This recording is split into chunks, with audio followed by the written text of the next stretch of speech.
ఉన్న బంగారాన్ని విడిపించి ఆ రోజు ఆన్లైన్ రేటుకే మేము కొంటాం. Sharma gold company. నమస్కారం, వెల్కమ్ టు సుమన్ టీవీ. నేను గీతాంజలి. ధనుర్మాసం వచ్చేసింది. ప్రత్యేకమైన నియమాలు ఏముంటాయి? మనం ఇంట్లో పూజ చేసుకోవచ్చా లేకుంటే ఆలయానికి వెళ్ళాలా? ఎవరైతే ఈ మాసం అంతా పూజలు నిర్వహిద్దాము అని అనుకున్న వాళ్ళు ప్రత్యేకంగా చేయవలసినటువంటి పూజా కార్యక్రమాలు ఏంటి, నైవేద్యాలు ఎలా సమర్పించాలి, ఒకవేళ ఆఫీసుకి వెళ్ళే వాళ్ళకి కొంచెం ఇబ్బంది అవుతుంది కాబట్టి వాళ్ళు ఇంట్లో ఎలా అయినా సింపుల్గా పూజ చేసుకోవచ్చా, నియమంగా ఉండాలంటే ఈ 30 రోజుల పాటు ఎలా ఉండాలి, ఈ వివరాలన్నీ తెలుసుకుందాం. ప్రస్తుతం మనతో పాటు ఉన్నారు ప్రముఖ నృసింహ ఉపాసకులు డాక్టర్ కృష్ణ చైతన్య స్వామి గురుగారు. వారితో మాట్లాడదాం. గురుగారు నమస్కారం అండి. నమస్కారం. ధనుర్మాసం వచ్చేసింది. ఒక్కొక్క మాసం అసలు ఏ మాసానికి ఆ మాసమే ప్రత్యేకంగా చెబుతాము. మార్గశిర మాసం కంటిన్యూ అవుతూనే ధనుర్మాసం మనం చూస్తాం. అయితే ధనుర్మాసానికి నియమాలు ఏంటండి అసలు? ఒకవేళ ఈ మాసం అంతా కూడా విష్ణు ఆరాధనలకు, అమ్మవారి ఆరాధన చేసుకుందాం అనుకునే వాళ్ళు ఎలా చేసుకోవాలి? ప్రారంభం ధనుస్సు సంక్రమణ నుంచి కూడా మనం సంక్రాంతి పండుగ దాకా 30 రోజులు జరిగేటువంటి వ్రతం అమ్మ. దీని శ్రీ వ్రతము అని పేరు సాధారణంగా. శ్రీవ్రతం. ఈ వ్రతాలన్నింటిలో కూడా చాలా విశేషమైనటువంటిది ఈ ధనుర్మాస వ్రతం. ధనుర్మాసం మనం పూజ ఇంకోటి అనుకుంటాం, కానీ ఇది వ్రతం. భగవంతుణ్ణి భక్తితోటి మనం చేరుకోగలము అని చెప్పినటువంటి అవతారం గోదాదేవి.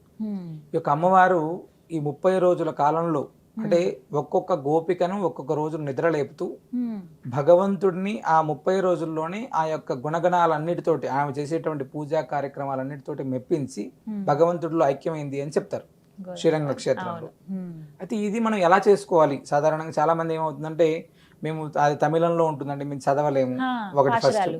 రెండోది ఏంటంటే కష్టపడి కొంచెం అంటే 30 రోజులు 30 పాసురాలు మేము చదవాలా, ఏదైనా ప్రసాదాలు చేయాలంటే తెల్లవారుజామున, అంటే సాధారణంగా ఏమవుతుందంటే ఈ కాలం అంతా కూడా తెల్లవారుజామున నిద్ర లేచి, అంటే చాలా మంది కార్తీక మాసంలోనే తల స్నానాలు అవి ఇవి చేసి మేము మళ్ళీ పొద్దున్నే మళ్ళీ నిద్ర లేవాలా, ఇలాంటివన్నీ చాలా మంది వింటుంటారు. కానీ వైష్ణవ సాంప్రదాయంలో వచ్చేటప్పటికి ధనుర్మాసాన్ని చాలా అద్భుతంగా చేస్తారు. మనకు తిరుమల శ్రీవారికి కూడా ఈ యొక్క సుప్రభాతం కాకోకుండా ఈ ధనుర్మాసం అంతా కూడా స్వామివారికి ఈ తిరుప్పావైని మనకు స్వామివారికి వినవిస్తారు. తిరుప్పావై అనేటువంటిది ఒక మంగళకరమైనటువంటిది. అది వినడం పాడడం రెండు చాలా విశేషం అమ్మ. సరే 30 రోజుల్లో మనం చేయాల్సినటువంటివి ఏంటి? అమ్మవారి వ్రతం చేయాలి అని ఎప్పుడైతే నిర్ణయించుకుంటామో దగ్గరలో ఉన్నటువంటి ఆలయానికి వెళ్ళి అక్కడ ఉన్నటువంటి వ్రత మహోత్సవంలో పాల్గొనడం అనేటువంటిది ఒకటి. అలా లేదు, మనం అక్కడికి వెళ్ళలేము, ఇంట్లోనే చేసుకోవాలి. అమ్మవారి గోదా అమ్మవారికి సంబంధించినటువంటి ప్రత్యేకమైనటువంటి ఫోటోని ఏర్పాటు చేసుకొని ఆ తిరుప్పావైకి సంబంధించినటువంటి 30 పాసురాలని మనం అనుసంధానం చేసుకోవాలి ప్రతిరోజు. ఆ 30 పాసురాలు అనుసంధానం చేసుకొని ఏ రోజుకి ఆ రోజు మళ్ళీ ఆ పాసురాన్ని ఒకటి చెప్పి అమ్మవారికి ప్రత్యేకంగా హారతి ఇవ్వడం అనేటువంటిది చాలా వైభవంగా చేస్తారు. స్వామి అవన్నీ చేయలేము మేము, అది కూడా చేయలేము, 30 మేము చదవలేము, మాకు ఆ సమయం లేదు అనుకునేటువంటి వాళ్ళు నిత్యం చేసేటువంటి పూజా కార్యక్రమంలో, అంటే ఉదయం 6 గంటల లోపలే నిత్యం చేసేటువంటి పూజా కార్యక్రమంలోనే అమ్మవారికి ఏ రోజుకి ఆ రోజు ఒక పాసురం ఉంటుంది ప్రత్యేకంగా. 30 రోజులకు 30 పాసురాలు, 30 పాసురాలకు విశేషమైనటువంటి అర్థాలు చాలా విశేషంగా ఉందమ్మ. ఆ పాసురాన్ని అమ్మవారికి విన్నవించడం, ఆనాడు పాసురాన్ని ఆ రోజుకి ఒకటి విన్నవించడం, అమ్మవారికి హారతి, ఆ ప్రసాద నివేదన ఇవన్నీ చేయడం అనేటువంటిది ఒకటి. అంటే చాలా సింపుల్ గా, మేము ఇంకా కష్టం ఎక్కువ చేయలేము అనుకునేటువంటి చాలా మంది దీన్ని చాలా అద్భుతంగా చేస్తారమ్మ. చాలా క్షేత్రాల్లో ఈ యొక్క తిరుప్పావై అనేటువంటిది ఒక పెద్ద ఉత్సవం. ధనుర్మాసం చాలా అద్భుతంగా. ఇప్పుడు తిరుమల దగ్గర నుంచి శ్రీరంగం కావచ్చు, కంచి కావచ్చు, శ్రీవిల్లిపుత్తూరు అమ్మవారి జన్మస్థలం శ్రీవిల్లిపుత్తూరు కావచ్చు, ఇవన్నీ కూడా ఆ 30 రోజులు అమ్మవారికి జరిగేటువంటి పూజా కైంకర్యాలు చాలా వైభవంగా ఉంటాయమ్మ. ధనుర్మాసం అనేటువంటిది సాధారణంగా మనం అనుకుంటామంటే ధనుర్మాసం అనగానే గోదాదేవి భగవంతుడు ఐక్యమైందా? అసలు గోదాదేవి ఆనాడు చెప్పినటువంటి ఈనాటికి కూడా మనం ఎందుకు చేస్తున్నాం అంటే, సీతా అమ్మవారు రామచంద్రమూర్తిని పెళ్లి చేసుకొని అరణ్యానికి వచ్చి కష్టపడి ఆమె లంకలో ఉండి రాముడు జయించి తిరిగి ఇంటికి వచ్చినప్పుడు అందరూ కూడా అంటే రామచంద్రమూర్తి సీతమ్మ తల్లి కోసం ఎంతో చేశాడు, అమ్మ కష్టాలు పడింది ఇలా అని అనుకుంటుంటాం. కానీ ఒక భక్తురాలు ఒక వ్రతాన్ని చేస్తే ఆ వ్రతం ద్వారా భగవంతుణ్ణి చేరుకోగలము అని చెప్పి చూపించినటువంటిది గోదామ్మవారు. ఆ గోదామ్మవారు ఆమె చెప్పడం కాదు, ఆమె చేయడం కాకోకుండా ఈనాటికి కూడా అంటే వందలాది సంవత్సరాల క్రితం నుంచి ఇప్పటి వరకు కూడా ఈ వ్రతాన్ని ఇంకా కూడా ఆచరిస్తూ ఉన్నారు. దాని యొక్క ఫలితాన్ని ఇప్పటికి కూడా పొందుతున్నారు. చాలా విశేషం. అంటే భగవంతుడి యొక్క గుణగణాలన్నీ కూడా సీతాదేవి ఏం చెప్పారు, లేకపోతే రుక్మిణీదేవి ఏం చెప్పారు, ఇవన్నీ కూడా చాలా మంది అడుగుతుంటారు మామూలుగా. ఆయన యొక్క భగవంతుడి యొక్క గుణగణాలు గోదామ్మవారు వీళ్ళందరికంటే ఎక్కువ చెప్పారని చెప్తాను నేనైతే. అంటే నార్మల్ గా అంటే భగవంతుని ఎప్పుడు ఆమె కీర్తిస్తూ, భగవంతుడి యొక్క వైభవాన్ని ఎప్పుడు కీర్తిస్తూ భగవద్భక్తితోటి, అంటే సో అమ్మవారు వేసుకున్నటువంటి మాలని భగవంతుడు ఇష్టపడ్డాడు ఫస్ట్. అమ్మవారు వేసుకోగానే ఆ మాలలో ఏం ప్రత్యేకం వచ్చింది అంటే భగవంతుడికి నేను కూడా భగవంతుడు అనేటువంటిది ఏం భావన చెందలేదు ఆమె. ఒక భక్తురాలిగా నేను వేసుకుంటే ఎలా ఉంటుందో చూశాడు, కానీ భగవంతుడికి అదే మెచ్చాడు. భక్తుడు యొక్క దాన్ని మెచ్చి ఆమెనే కావాలి, ఆమె ఉండాలి అనేటువంటి సంకల్పాన్ని విష్ణు చిత్తుల వారికి చెప్పి భగవంతుడు ఆమె వేసుకున్నటువంటి మాలనే ఇష్టం అని. అలా ఇప్పటికి కూడా మన తిరుమల బ్రహ్మోత్సవాల్లో అమ్మవారు వేసుకున్నటువంటి మాలను ప్రత్యేకంగా తీసుకొని వచ్చి స్వామివారికి సమర్పించడం జరుగుతుంది. అహోబిలం బ్రహ్మోత్సవాలు అమ్మవారు వేసుకున్నటువంటి మాలను ప్రత్యేకంగా స్వామివారి కళ్యాణంలో సమర్పించడం జరుగుతుంది. ఇప్పటికి కూడా ఆ యొక్క విధి అనేటువంటిది ఇప్పటికి కూడా జరుగుతుందమ్మా. అది గోదామ్మ వారికి ఉన్నటువంటి విలక్షణం, చాలా గొప్పది అది. అంటే ఈ వ్రతం చేయటం వల్ల మీరు అన్నట్టు ఇదంతా నెల రోజులు కూడా వ్రతంగా చూడాలి, 30 పాశురాలు చదువుకోవాలన్నారు. చివరి అంకానికి వచ్చేటప్పటికి ఎలా ఉంటుందండి? సాధారణంగా ఈ 16 రోజుల కాలం మేము తెల్లవారుజామునే పూర్తి చేస్తారు కొంతమంది.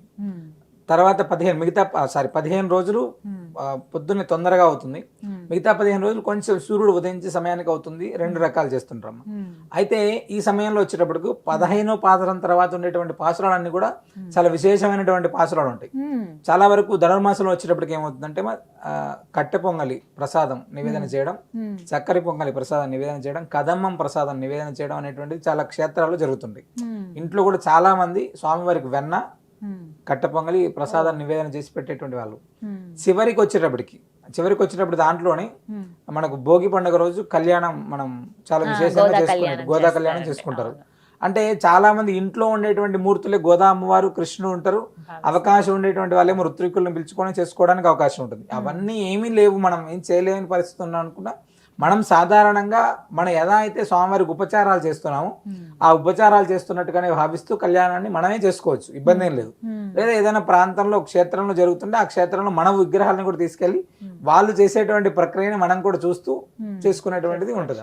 కానీ గోదా కళ్యాణం అనేటువంటిది చాలా విశేషం. ఆ వ్రతం చేసినటువంటి వాళ్ళు ఆ కళ్యాణంలో పాల్గొనడం అనేటువంటిది చాలా గొప్పదమ్మా. అది ఎటువంటి ఫలితం దక్కుతుంది అసలు ఇలా పాశురాలు పఠించడం వల్ల, అవి వినటం వల్ల? అంటే శ్రీ వ్రతం ఫస్ట్. శ్రీ అంటే మహాలక్ష్మి ఫస్ట్. లక్ష్మీ అనుగ్రహం అనేటువంటిది ఒకటి. వివాహం కానటువంటి వాళ్ళు స్త్రీలు చేస్తే ఉత్తమోత్తమైనటువంటి భర్త దొరుకుతాడు అని చెప్తారు.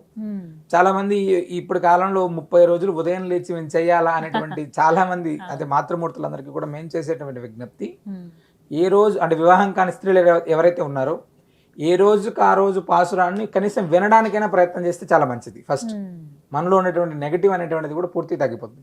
ఫలితం అనేటప్పటికీ కృష్ణ ప్రేమ ఎలా అంత గొప్పదో గోదామ్మ వారు ఆచరించినటువంటి భక్తి ద్వారా భగవంతుడి యొక్క పరిపూర్ణ అనుగ్రహానికి మనం పాత్రలు అవుతామమ్మా.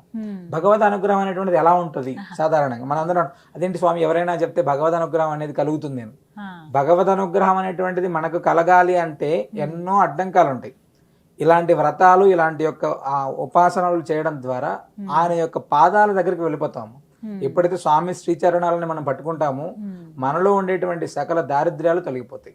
అది శ్రీవ్రతానికి ఉండేటువంటిది అది చాలా గొప్పదమ్మా. కార్యసిద్ధి చాలా అద్భుతంగా వస్తుంది. ఎవరైనా చేయొచ్చండి, ఎవరైనా చేయొచ్చమ్మా, ఎవరైనా చేయొచ్చు. చిన్నారుల దగ్గర నుంచి పెద్దవాళ్ళ దాకా ఎవరైనా ఈ వ్రతాన్ని, మగవాళ్ళు, ఆడవాళ్ళు, చిన్నారులు ఎవరైనా కూడా చేయొచ్చు. చాలా అద్భుతంగా చేయొచ్చు. ఇబ్బంది అయినా 5 రోజులు పక్కన వదిలేయాలి, ఇబ్బంది అయినా 5 రోజులు వదిలేయాలి.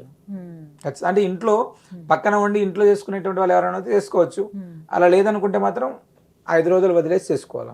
5 రోజుల పాసురాలను కూడా ఆ రోజు మళ్ళీ అయిపోయిన తర్వాత వీళ్ళు స్వామివారికి వినవించుకోవచ్చు, తప్పేం లేదు. అది తమిళంలో ఉంటాయి కాబట్టి కొంచెం అదే కష్టం అండి. మేము అంటే నృసింహ సేవా వాహిని తరపున దీన్ని ప్రత్యేకంగా చిన్నగా అంటే నిదానంగా పలకడానికి ప్రతి ఒక్కరికి అనుకూలంగా ఉండడం కోసం ఏ రోజుకి ఆ రోజు పాసురాన్ని ముందు రోజు రాత్రి మేము అందరికీ పంపిస్తాము. మా వాట్సాప్ ద్వారా అందరికీ పంపిస్తే అది కనీసం ఆ సమయంలో వినడానికైనా ప్రయత్నం చేస్తారని చెప్పి చాలా మందికి పంపిస్తున్నాం. గత 5-6 సంవత్సరాల నుంచి ప్రయత్నం చేస్తున్నాం.